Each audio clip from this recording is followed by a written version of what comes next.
Remember when we were talking about chakras and our vibration?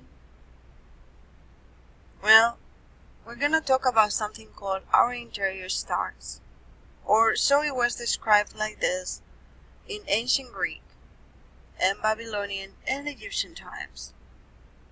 I think the knowledge has always been there, but different cultures had expressed it differently with different words.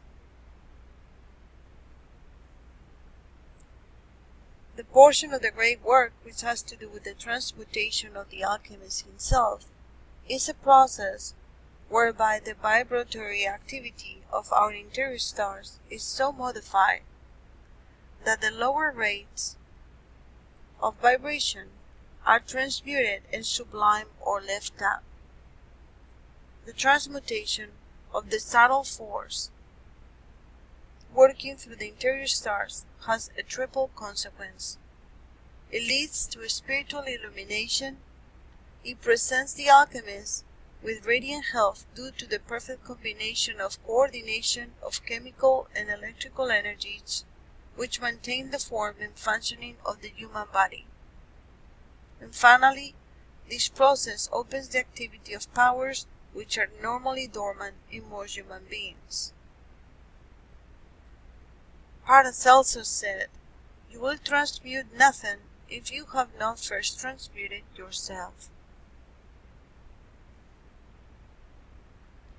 Now, if you don't believe me, look at this. Here we have a human body, or the average body organ frequencies. There are so many chakras in the human body, more than 300. But normally we only looking at 7. As you can see, the thyroid and the parathyroid glands are working at a frequency of 62 to 68 megahertz. The thymus gland 65 to 68. And look at the main organs. Even the colon, which is not considered a second brain, is working overtime.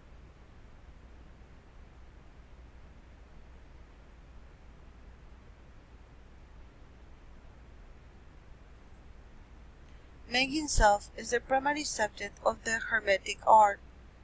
It is useless to try to make the philosopher's stone outside oneself before one has approached the first part of the operation, which slowly transforms the operator himself into the living stone.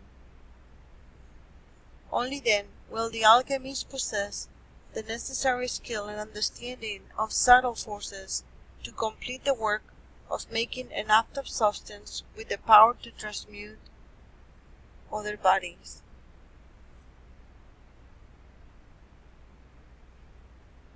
The study of astrology and practical Kabbalah provide us with tools for establishing relationships between unrelated concepts and materials, or seemingly unrelated concepts and materials, as well as technology for the raising of spiritual energy, the sacred fire of men.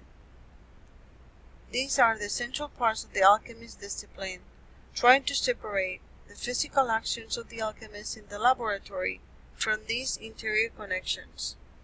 Bringing the spiritual and physical realms reduces it to common chemistry.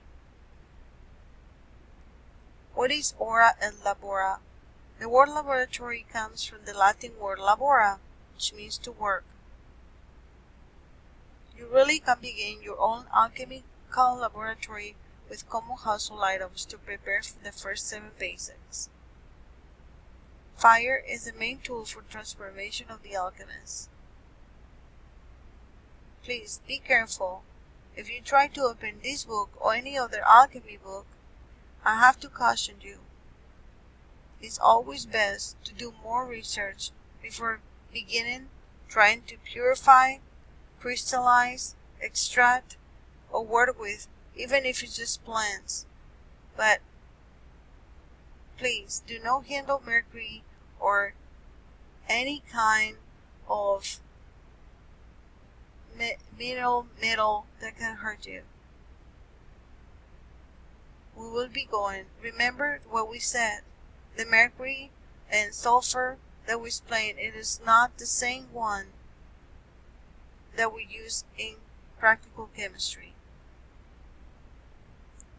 Alchemy has been called the word of Vulcan, or the blasphemy of the gods. The old masters call themselves the fire philosophers. So fire is the key for alchemical work. In the next video, we're gonna learn the 4 degrees of fire. Thank you so much for listening, and I'll see you in the next video.